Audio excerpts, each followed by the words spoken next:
오늘 주의 은혜로 말미암아 여러분의 많은 것들이 떨어져 나가는 역사가 있었으면 좋겠습니다. 그래서 죽어서 떨어져 나가고 우리 주님이 주시는 새로운 것으로 채워지는 역사. 특별히 오늘 어버이 주일인데요. 또 가정주일이라고도 볼 수 있겠죠. 가정주일을 맞이해서 우리의 행복의 가장 기초적인 공동체, 우리 가정이 주의 은혜로 더 밝아지고 행복해졌으면 참 좋겠어요. 세상에 부모 없이 태어난 사람이 없죠. 고아라고 하지만 고아도 부모가 있었던 겁니다. 그래서 부모가 없이 태어난 사람이 없다라는 말은 자녀가 아닌 사람이 없다는 거죠. 누구나 어느 때인가는 자녀였고요. 또 지금 자녀를 두고 있기도 하고 그렇습니다. 하나님께서는 모든 사람에게 부모를 공경하라 이렇게 말씀하셨어요. 이것이 옳은 일이다 라고 말씀을 하셨습니다. 이 옳은 일이다, 이것이 옳으니라 라는 말씀은 이건 마땅히 해야 되는 일이다, 하지 않으면 안 된다라는 강조이시기도 하죠. 세상에서도 부모님께 효도하는 걸 인륜의 도리라고 합니다. 인간이라면 당연히 해야 하는 거라고 말하죠. 하지만 이 성경이 부모를 공경하라라고 하는 것이 단순히 인륜이기 때문만은 아닙니다. 그 성경에서 부모를 공경하라 하신 그 뜻에는 두 가지의 의미가 있는데요. 하나는 부모를 공경을 못하는 사람은 사랑을 제대로 못해요. 부모를 공경함으로 타인을 사랑할 수 있는 것을 배울 수 있게 됩니다. 그래서 그 10계명 중에서도 인간에게 주신 첫 번째 계명이 부모 공경에 관한 계명이거든요. 부모도 사랑하지 못하면서 어떻게 이웃을 사랑하나? 혈육도 제대로 사랑하지 못하는 사람이 남을 어떻게 사랑하나? 그렇기 때문에 부모를 공경하라 하신 이 명령에 합당하지 않으면 사실 타인도 사랑이 어렵다는 거죠. 사도 바울은 이렇게 권면합니다. 누구든지 자기 친족, 특히 가족을 돌보지 아니하면 믿음을 배반한 자고 불신자보다 더 나쁜 자라고 그렇게 아주 선언을 하고 있죠. 부모를 공경하라고 성경이 강조하는 또 하나 이유가 있어요. 부모를 공경하는 것이 곧 하나님을 사랑하는 것이기도 하기 때문에 그렇습니다. 하나님 사랑의 첫걸음이죠. 왜냐하면 하나님의 요약본이 부모거든요. 하나님같이 완전하시진 않지만 어린아이에게 부모는 전능합니다. 그렇죠? 모든 것을 다 해결해 줄 수 있는 능력이 있는 걸로 보여지죠. 하나님처럼 완전히 전능하진 않지만 부모는 하나님을 닮은 특성을 가지고 있습니다. 그래서 부모를 제대로 섬기고 공경하는 사람은 하나님을 사랑하고 하나님을 섬기는 일에 있어서 익숙해지고 능숙해질 수가 있죠. 그래서 부모를 잘 섬기는 사람은 하나님도 당연히 잘 섬기게 되는 것이라서 부모를 공경하라고 성경이 말하고 있는 거죠. 사실 부모를 공경하거나 또 자식을 사랑하고 자식과의 관계, 부모와의 관계 이런 거를 하기 싫어서 나쁜 맘 먹고 실패하는 사람은 없습니다. 나름대로 자기도 해보려고 노력을 하고 자식과의 관계도 그렇고 또 부모와의 관계도 그렇고 나름 해보려고 노력은 하는데 자꾸 어긋나가니까 우리가 고민인 거죠. 여러분들은 다 착하시기 때문에 부모를 공경하지 않을래서 안 하는 게 아니라 살다 보니까 공경 못한 자식이 되었을 뿐이지요. 또 우리 자식들도 우리에게 그럴 것이고. 그런데 왜 우리가 부모 섬김에 실패하고 자녀 사랑에 실패할까? 몰라서 그렇습니다. 잘 몰라서. 잘 이해하지 못해서. 사랑하는 성도 여러분, 하나님을 섬기고 세상을 살아가는 모든 그 가장 중요한 핵심 포인트는 아는 것입니다. 잘 아는 것이죠. 어떤 사람이 어떤 약속이 있다고 할 때 그 약속에 늦거나 그 약속을 못 지키는 이유는 거의 대부분 그 약속이 자기에게 얼마나 엄중한 것인지를 잘 이해하지 못하기 우리가 만약에 그 약속이 정말 엄중한 것이고 정말 중요한 것이라고 한다면 그렇게 안 할 거예요. 하나님을 섬기는 일이나 가정에서 자녀와 아내와 부모를 섬기는 일이나 이런 것들도 그것에 대한 의미를 머리로는 알고 있는데 그렇게 심각하게 생각하지 않기 때문에 그래서 우리가 사실 설렁설렁 하다가 실패하는 경우가 많다는 것이죠. 서로 좀 이해를 하고 이런 부분에 대해서 우리가 먼저 이러한 부분에 대한 깨달음을 잘 가지고 특별히 말씀으로 깨달아서 우리의 가정이 좀 더 좋은 모습으로 변화될 수 있는 계기가 오늘 예배가 되었으면 참 좋겠습니다. 오늘 말씀은 탕자의 비유죠. 못된 자식이에요. 그런데 이 탕자의 비유라고 하는 것이 이제 전통적인 해석은 이렇습니다. 하나님이 없는 자유, 하나님을 떠난 물질, 하나님을 떠난 자녀가 어떻게 되는지 그걸 보여주고 있는 겁니다. 그런데 말씀을 드렸죠. 오늘 말씀은 그 아버지와 아들의 이야기이지만 하나님과 우리의 이야기이기도 하기 때문에 여러분들이 그냥 잘 섞어서 이해를 하시면 될 것 같습니다.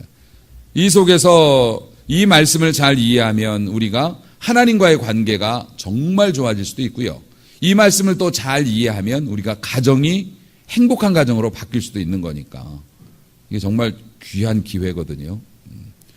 하나님께서 은혜 주시려고 작정하신 거니까 여러분들이 잘 받아서 잘 드시고 소화 잘 시키셔서 꼭 여러분 것 만드시기를 다시 한번 축복합니다. 둘째 아들입니다. 둘째 아들이 그런 생각을 했어요. 내가 이만큼 컸는데 내가 아버지 간섭받으면서 언제까지 이러고 집안일 하면서 살아야 할까? 나도 내 인생 내 마음대로 한번 살아보고 싶다. 근데 돈이 없네. 근데 우리 아버지는 돈이 있고. 그래서 그 돈을 미리 달라고 하죠. 그게 올바른 행동이 아니라는 건 뭐 다 알고 있는 얘기인데 근데 달래요. 우리가 그렇게 살거든요. 올바른 일이 아닌 건 알아요. 근데 나도 살아야지. 나만 당할 수는 없잖아. 나만 손해날 수는 없잖아. 그러니까 나도 그렇게 할 거야. 나도 할 수 있어. 물론 올바른 일이 아니거나 혹은 하나님이 기뻐하시지 않는 일이라고 할 수도 있겠지. 하지만 나도 누릴 수 있어. 그게 인간의 기본적인 타락한 인간의 마음입니다. 아버지를 떠나고 싶은 마음, 간섭 없이 살고 싶은 마음. 그런데 여러분, 떠나면 좋을까? 인간은 잘 알아야 돼요. 모르니까. 인간은 자존적인 존재가 아니라 의존적인 존재예요. 누구든지. 인간은 결코 스스로 혼자 살 수가 없는 존재라는 겁니다. 세상이 싫어서 산으로 들어간 사람도 개는 길러. 그럼요. 나름대로 무언가 의지하고 기대고 이렇게 살아갈 수밖에 없는 게 인간이에요. 그 음식을 안 먹고 한 달 이상 버티기 어렵습니다. 물을 먹지 않으면 며칠 버티기가 어렵죠. 잠을 자지 않으면 사람이 미쳐버립니다. 숨을 안 쉬면 끝장납니다. 여러분, 잠을 또 음식을 또 공기와 물을 이건 누가 주시는 겁니까? 이마트가 주는 게 아니고 하나님이 주시는 거죠. 이마트에서 내가 장 봤다고 얘기하지만 물질을 내가 획득할 수 있는 힘과 기회를 주시는 것도 하나님이시고요. 우리 생명의 직결적인 아주 소중한 것들은 다 공짜죠. 사랑하는 성도 여러분, 하나님 없이 살 수 있다고요? 물고기가 물 없이 살 수 있다고 외치는 거하고 똑같은 이야기죠. 사실 이 문제에서 여기서부터 모든 문제가 발생합니다. 가정의 문제도 자식이 나 더 이상 우리 아버지 어머니 뭐 간섭 없이도 나 살 수 있어라고 생각하는 순간부터 이게 벌어지기 시작하죠. 내가 아버지 어머니보다 돈을 더 많이 벌 수 있을지 몰라도 힘이 더 세거나 키가 더 클 수는 있어도 아버지 어머니 없이 살 수 있다고 생각하는 순간 필요 없는 것 같아 이제는 이라고 생각하는 순간 그 가정은 흔들리기 시작할 겁니다. 뭐 남편과 아내의 관계도 그렇고 뭐 모든 부분이 다 그렇겠네요. 보니까 인간은 의존적인 존재라는 것을 잊어버려요. 사단이 잊으라고 해요. 너 하나님 없이 살 수 있어. 너 부모 간섭 받지 않고 혼자 살아갈 수 있어. 이제는 귀찮잖아. 이제는 네가 뭐 용돈 안 받아도 되잖아. 그러니까 뭐 너 혼자 살아. 그렇지는 않습니다. 그럴 수가 없다는 것이, 이런 것이 이제 지식이죠. 그런 걸 우리가 미리 알아야 하고, 또 하나, 아버지의 간섭이 귀찮았는데 그게 사랑이라는 걸 몰랐어요. 자녀들도 그렇게 생각하죠. 부모의 간섭이 불편합니다. 제가 나이가 몇 살인데, 아빠 저도 다 컸어요. 엄마 저도 다 알아요. 근데 그게 사랑이었는데, 인간이 신을 떠나려는 갈망도 그런 겁니다. 이게 귀찮게 내가 알아서 할 수 있는데 그거 구속하고 제약하고. 그런데 그게 사랑이었다는 것을 모르는 거죠, 우리가. 또 하나, 아버지를 떠나가서 자유롭게 살면 멋지고 행복할 줄로 알았죠. 그러니까 그렇게 무리수를 두었는데요. 아버지를 떠난 삶은 뭡니까? 허랑방탕과 곤궁, 굶주림, 결핍이 따라오게 돼요. 아버지를 떠나서 아버지의 몫을 챙겨가지고, 아버지가 자기에게 떼어준 몫을 가지고 아버지의 간섭을 받지 않고 아버지의 품을 떠나서 멀리 갔더니 이 탕자가 어떻게 됩니까? 아주 뭐 흥청망청 돈 쓰고 싶은 대로 다 쓰고, 그러다 나중에 가난하게 되고 아무것도 없어지게 돼서 굶주리게 됐어요. 이거는 이 탕자 한 사람의 이야기가 아닙니다. 하나님을 벗어나서 자유롭게 될 거라고, 하나님을 벗어나면 행복할 거라고, 교회 떠나면 편하고 좋을 거라고 생각하는 인간의 이야기입니다. 여러분, 이 사람은 돈을 가지고 아버지가 넌 이렇게 써라, 너 요만큼 써라, 이렇게 말하는 게 싫어서 이 돈을 가지고 자기가 나가서 살았다고요. 그리고 자기가 쓰고 싶은 대로 썼어요. 결국에는 거지가 되고 말았어요. 인간이 신의 지배를 받는 것이 불편하다고 생각했고 손해라고 생각했고 그랬어요. 그래서 공산주의를 만들었죠. 공산주의는 신이 없는 세상을 꿈꿉니다. 이 제정 러시아 시대에 러시아는 동방정교회가 있죠. 그 사람들도 뭐 부패한 어떤 그 종교적인 그런 게 굉장히 심해서 제정 러시아 시대에 인간에 대한 그 자유에 대한 갈망이 꿈틀거리고 있을 때 이 기독교 종교를 보면서 뜻있는 사람들이 완전히 그 실망을 한 겁니다. 신이라고 하는 그 이름 하에 얼마나 많은 사람들이 나쁜 행동을 하고 그 권위에 눌려서 사람들이 숨도 못 쉬고 그렇게 살아가는가. 당시에는 그랬거든요. 중세시대 캐톨릭이 그랬고 그만한 시대 때 다 그랬으니까요. 그래서 잘못된 종교인들이 하나님을 돈을 버는 도구로 삼았고, 정치인들은 종교를 이용해서 자기의 권력을 전쟁을 일으키기도 하고 종교의 이름으로, 이걸 보다 못해서 이 칼 막스가 종교는 마약이다, 아편이다 이렇게 주장을 했어요. 근데 놀랍게도 이 칼 막스가 유대인이거든요. 유대인에다가 어렸을 적에 교회 열심히 다녔던 개신교인이었습니다.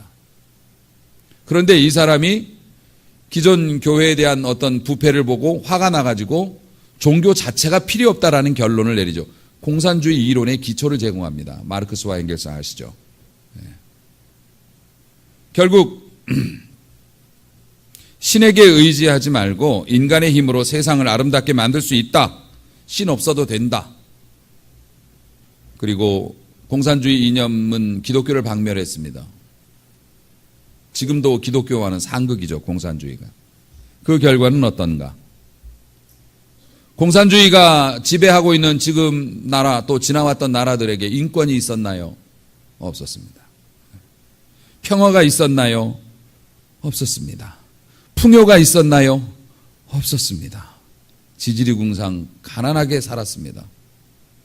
이것이 탕자와 인간이 탕자처럼 하나님 이제 간섭 싫고 하나님의 이름으로 하는 모든 이런 불편한 상황이 싫어서 우리의 권리와 우리의 자유를 뚝 떼어서 인간끼리 살아보자 한 게 공산주의였고 허랑방탕과 빈곤만 남았습니다. 인간성이 말살되고 절망만 남았습니다. 신을 떠난 인간은 허랑방탕하고, 그런데 부모를 떠난 자식도 사실 그렇게 되거든요. 요즘에 젊은 사람들이 사회에서 걱정을 많이 할 정도로 안 좋은 모습들을 보이는 여러 가지 이유가 있지만 그 중에 하나가 어른들과 살지 않는다는 것, 가족이 너무 줄어들어서 대가족 안에서 살지 못했다는 것도 하나의 이유가 되죠. 처음에 저도 자식을 그렇게 기르고 있습니다마는 아버지 이번 달 용돈을 한꺼번에 주세요. 그래갖고 잘된 예가 없어요. 잘된 예가 없다고. 조금씩 달라고 그럴 때마다 아버지한테 미안하니까 이번에는 한꺼번에 주시면 제가 규모 있게 잘 써서 저도 좀 이렇게 폼 잡을 때는 폼도 잡고 또 제가 알뜰하게, 아직까지는 잘 안 되는 것 같더라고요.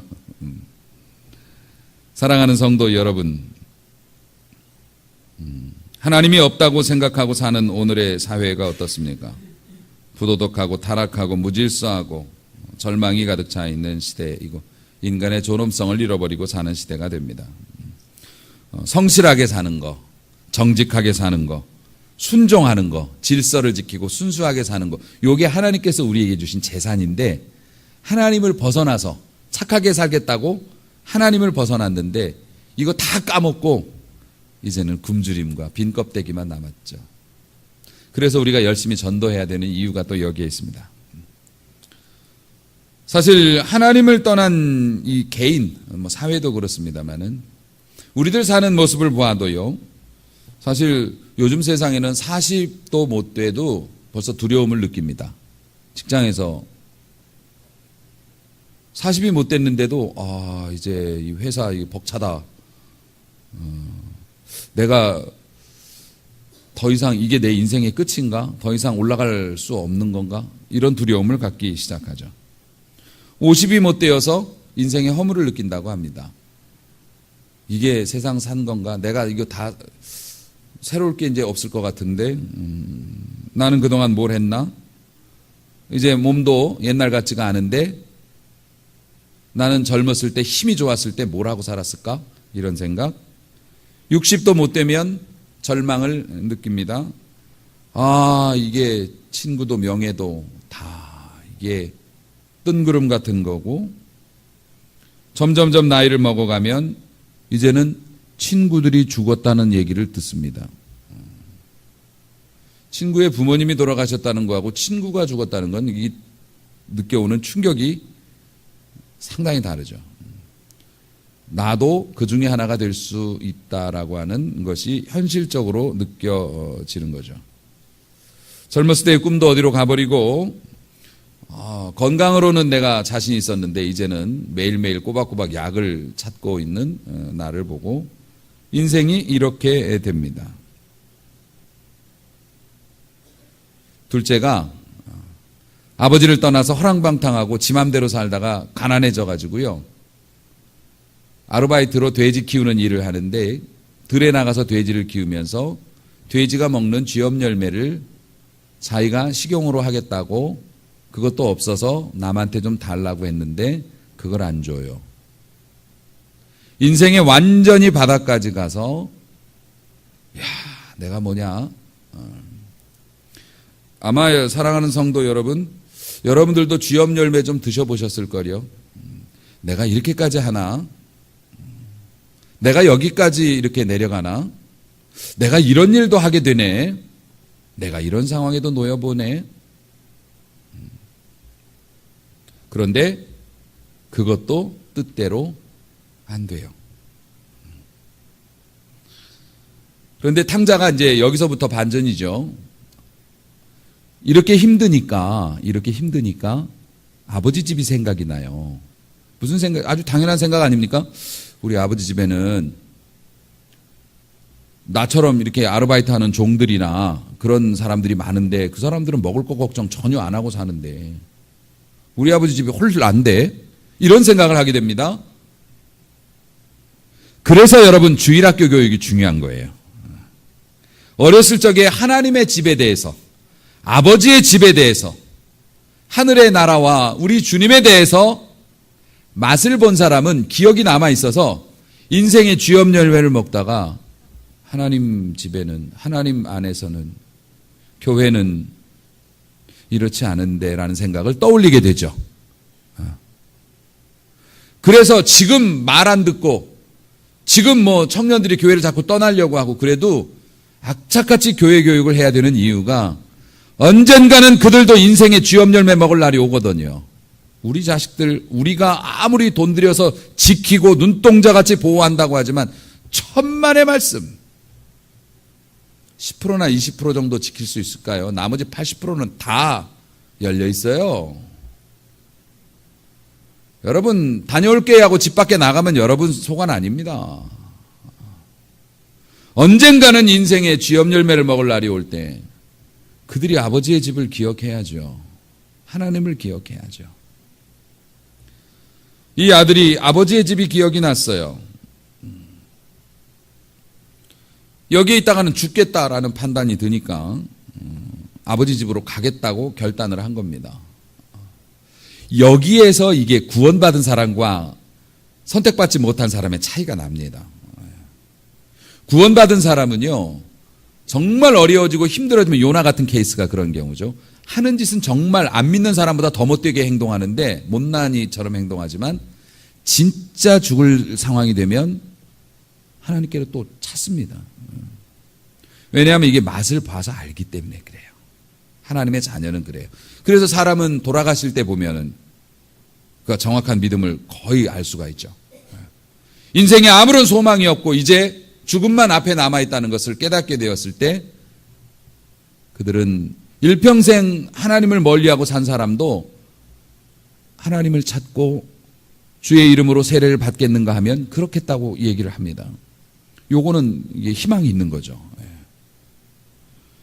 이 아들은 아버지 집이 자기 아버지 집이라고 생각을 했기 때문에 야단 맞는 건 둘째치고 일단 가야겠다고 생각을 한 거죠. 사실 이 아들이 제일 잘한 행동이 딱 한 가지죠. 깨닫고 이거 죽겠다 이거. 그리고 우리 아버지 집은 참 괜찮았는데 그리고 집으로 달려간 거.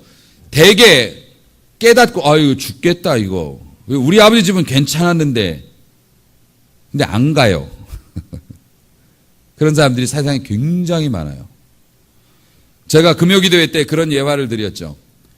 여러분이 바지를 벗는다고 생각해 보세요. 이 바지가 더러워졌어요. 부끄럽게 됐어요. 흙이 막 묻고 오물이 묻었어. 빨리 벗어야 돼. 냄새가 나니까. 내 인생에 고난이 왔어요. 내 인생에 부끄러운 일이 있어요. 내 인생에 어려움이 왔어요. 그럼 이거 벗어버리고 새 출발해야 돼요. 그럼 바지 벗을 때 어떻게 해요? 다리 하나 빼고, 그렇죠?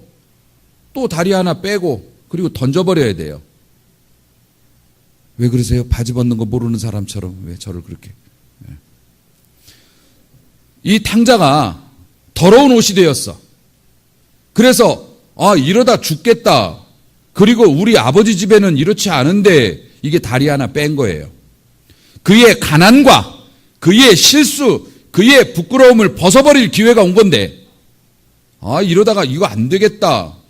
그게 후회한 거잖아요. 바지 하나에서 다리를 뺀 거라고요. 그 다음에 또 하나 빼는 게 뭐냐면 아버지께로 달려간 거.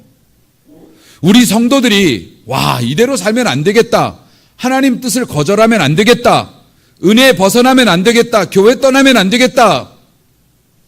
깨닫고 후회해요. 이거 다리 하나 뺀 거예요. 잘하신 거예요. 그러면 달려가야죠. 그걸 우리는 순종이라고 이야기합니다. 뭐가 됐든지 순종해야죠. 근데 순종은 안 해. 그럼 생각해 보세요. 이 옷을 갈아입으려고 한쪽 다리를 뺐는데 나머지 다리를 안 뺐어요. 밖에 나갈 수 있나요? 활동할 수 있나요? 바보 같은 짓이죠. 걸리적거릴 겁니다. 밖에 나갈 수도 없습니다. 제대로 할 수도 없습니다. 불편합니다. 그러니까 어떻게 해요? 내가 이 옷을 벗지 않고는 새로운 옷을 입을 수는 절대로 없는 거고, 그렇죠? 절대로 없어요.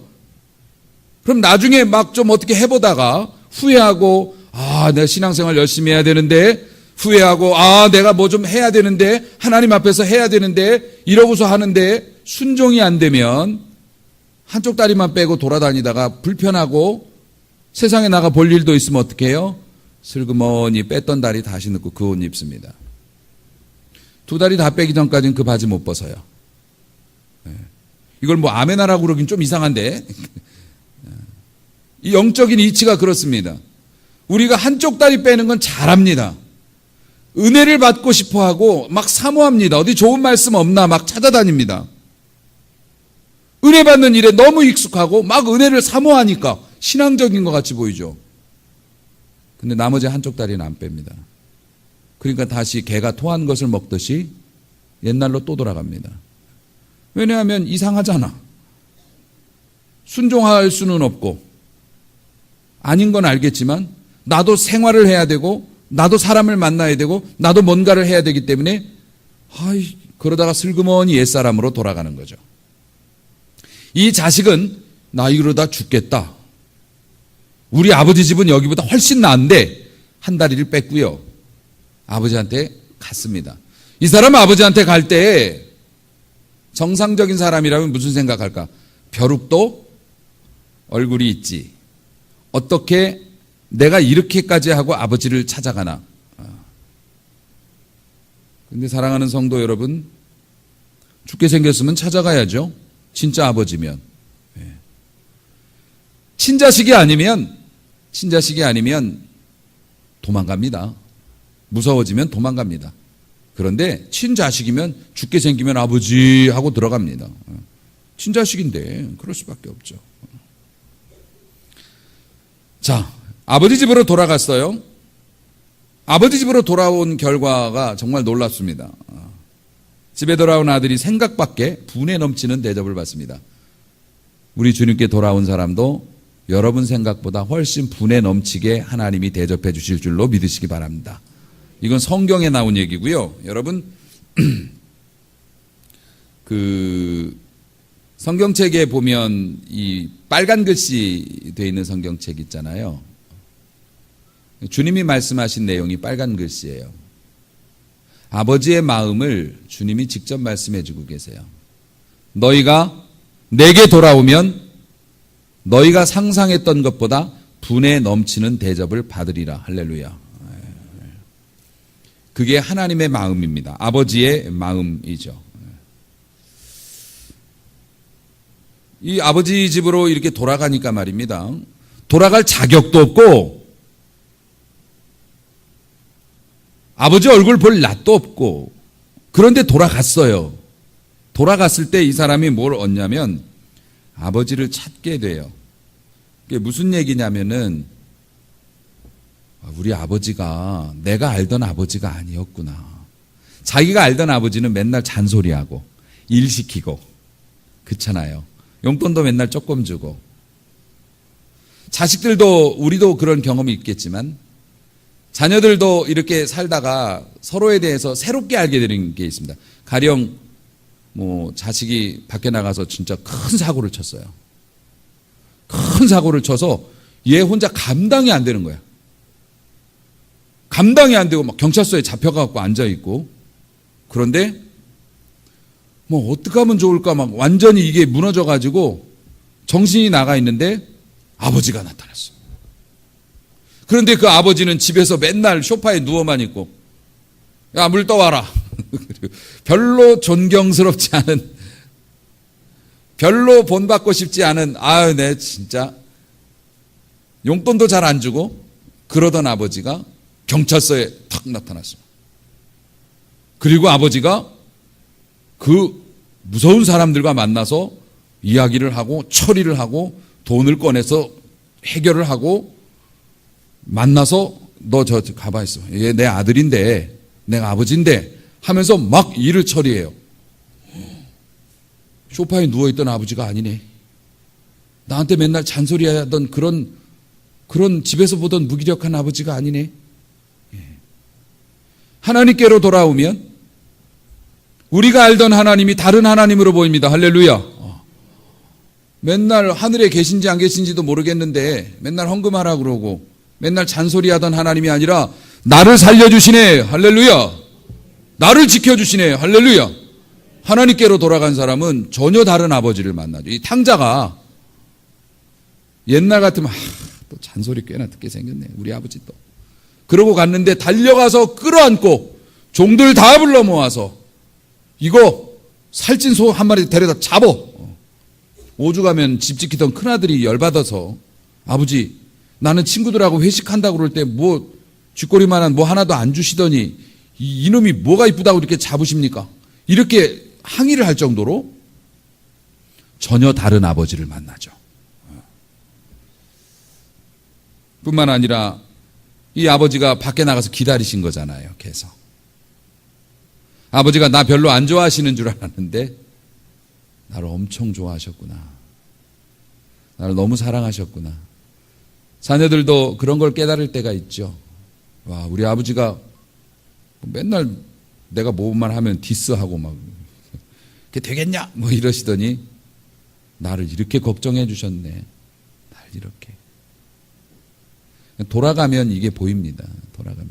하나님께로 돌아가면 그리고 가정에서도 아내에게 돌아가고 부모에게 돌아가고 돌아가면 그 돌아가면이라는 게 뭡니까? 그럼 집 나와서 자취하는 애들 다 집으로 들어와야 됩니까? 아니요. 귀찮으니까 그냥 나가 사세요. 돌아간다는 게 몸이 돌아가는 게 아니라 마음이 돌아가는 거죠. 조금 더 이야기하고 조금 더 시간을 보내려고 하고 조금 더 가까이 가고 조금 더 나누고 우리도 기도를 통해서 더 작은 것까지 하나님께 아뢰고 하나님의 응답을 기다려보고 하나님이 하지 말라 하시는 거 조금 더 참아보고 이게 돌아가는 거거든요. 가정에서도 역시 마찬가지입니다. 아내가 그렇지 뭐 남편이 그렇지 뭐 아버지가 그렇지 뭐 이 자식이 그렇지 뭐 여태까지 그렇게 살아왔지만 돌아가 보는 겁니다. 한 번 더 기다려보고 조금 더 참아보고 조금 더 기대해보고 기다려보고 그게 돌아가는 거죠. 그러면 내가 알던 다른 모습의 그 사람이 거기에 있죠. 그게 인생의 행복 아니겠습니까? 또 하나 자기 자신을 찾아요. 탕자가 돌아가서 말씀을 드렸다시피 나는 거지야. 나는 진짜 이제는 아무것도 없어. 아버지 재산도 내 몫은 다 받았으니까 아무것도 없어. 나는 이제는 내 인생에 희망이 없어. 아버지 집에 가봤더니 그게 아니에요. 가락지를 껴서 해주고 옷을 갈아입혀주고 먹을 것도 줄 뿐만 아니라 아버지가 어떻게 할 것 같아요? 야, 네 목 다 받았으니까 넌 땡 이럴까요? 그렇지 않습니다. 살게 해주죠. 어떻게든지 살게 해주죠. 아버지가. 집에 가보니까 아직도 나는 부잣집 자식이었던 거라. 할렐루야. 집에 가보니 아직도 나는 부잣집 자식이었어. 하나님께로 돌아가 보니 아직도 나는 의미 있는 사람이고 아직도 나는 능력 있는 사람이고 아직도 나는 쓸모 있는 사람이더라. 할렐루야. 아버지를 찾고 자기를 찾은 거예요. 아, 내가 가난하고 이제는 굶어 죽을 사람이 아니었네. 우리가 그동안은 세상을 두려워하며 살았지만 주님과 연합하고 주님을 따라가서 세상에 대하여 죽으니 귀신이 해코지 할까 봐 벌벌 떨면서 이사도 제대로 못 가고 날 받아야 되고 그런 식으로 살아왔는데 아버지 집으로 갔더니 이게 웬일입니까? 우주의 주인이신 하나님이 내 아버지 되시니 세상에 두려울 것이 없고. 서양 사람들이 왜 선진국이 되고 잘 사냐고요? 예수님 잘 믿어서 그렇죠. 예수님 잘 믿어서 왜 잘 살게 된 건데요? 이 사람들은 겁이 없어요. 천년이 묵은 나무도 궁금하면 잘라봐요. 하나님 없이 살아가는 사람은요, 그 안에 귀신이 있다고 못 건드리게 하고 뭐 걸어놓고서는 절하잖아요. 이 사람들은 바닷속 깊은 곳이나 산속 높은 곳이나 어디에나 하나님 말고는 두려운 게 없어. 다 열어보고 들여다보고 거칠 것이 없어요. 그러니까 잘 사는 거예요. 과학도 발달하고. 아버지께로 돌아가니 나를 억누르던 귀신도 별거 아니에요. 나를 조여오던 가난, 아버지 집에 돌아가니 내가 그런 사람이 아닌 거야. 하나님을 믿으니 내 자신이 당당해지고 내 자신을 창조되었을 때 그 아름다웠던 능력 있던 내 자신을 되찾아요. 그러니 가정도 행복해지는 거죠. 조금만 뭐 하면 남편들 보세요. 아내가 밥 갖다 놓으면서 밥그릇만 조금만 세게 내려놔도 당신 나 무시하는 거야? 뭘 무시해요? 바쁘니까 그러죠. 그런데 주 안에서 은혜 아래 살면요. 적게 주면 몰라도 뭐 그런 거 가지고는 화 안 내요. 적게 주는 건 좀 서운할 수는 있지. 사랑하는 성도 여러분, 결국은 아버지께로 돌아가서 풍요를 되찾게 되었는데요. 가장 중요한 게 뭐라고요? 깨달았어. 내가 이대로 있다간 죽겠다. 그리고 나서요, 돌아갔어요. 거기까지가 우리의 일. 나머지는 하나님의 일. 할렐루야. 우리가 주 안으로 돌아오면, 믿음으로 돌아오면, 교회로 돌아오면, 예배로 돌아오면, 거기까지가 우리의 일. 그 나머지는 하나님이 하시는 일. 믿으시기를 바랍니다. 결국 우리에게 필요한 건 믿음, 그리고 우리의 믿음을 증명하는 건 순종. 근데 이 놀랍게도 하나님과 우리와의 이 관계가 가정에서도 그대로 적용된다는 것이죠. 자식들은 부모에 대해서 이해하고 깨달아야 돼요. 부모를 떠난 삶, 부모의 간섭을 배제하고 부모의 뜻을 어기는 삶이 편할 것 같지만 그것이 옳지 않다라고 하는 것을 말씀을 통해서 이해해야 합니다. 어른들도 자녀들과의 관계나 모든 관계에서 귀찮으니까 입 닫고, 귀찮으니까 멀리하고, 귀찮으니까 못 본 채하고, 아니요. 그렇게 해서 얻어지는 행복은 잠시일 뿐이고 그것으로 인해서 곤고해지게 된다는 것을 잊지 말아야 합니다. 그런데 여러분, 성령께서 여러분의 마음에 작동하면 여러분이 무슨 말을 하고 어떤 행동을 해야 할지 가르쳐 주십니다. 할렐루야.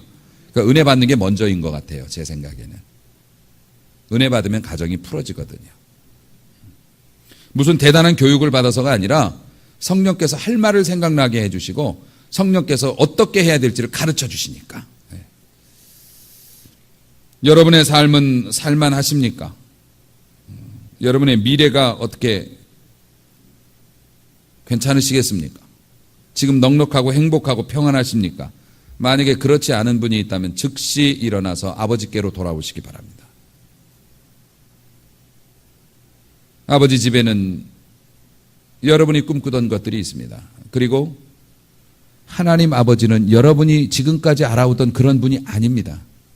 능력 있으시고 여러분을 더 많이 사랑하시고 지금 많은 사람이 함께 예배드리고 있지만 여러분 한 사람 한 사람과 따로따로 대화하실 수 있는 분이시고 여러분의 아픔과 어려움과 여러분의 절박함을 가장 잘 알고 계시는 분이시고 그래서 동구 밖에 나와서 눈물 흘리며 기다리고 계시는 분이시고 사랑하는 성도 여러분,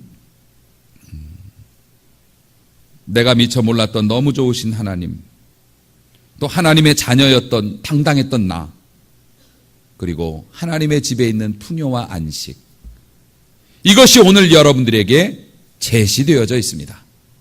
이제 여러분은 한쪽 발을 빼셨으니 순종함으로 한쪽 발을 더 빼시기 바라고. 근데 여러분, 순종하는 것이 예배 안 나오던 사람이 나오는 것도 있고 기도 안 하던 사람이 하는 것도 뭐 순종이고 다 좋겠지만은 어떤 때는 은혜가 내 아내에게 예쁜 말 한마디 하는 것으로 은혜가 그걸 타고 들어오기도 하고요.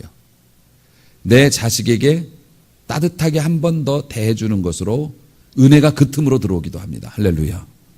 우리의 삶이 다 그런 것입니다. 그러니 여러분, 오늘 말씀을 잘 기억하고 돌아가자.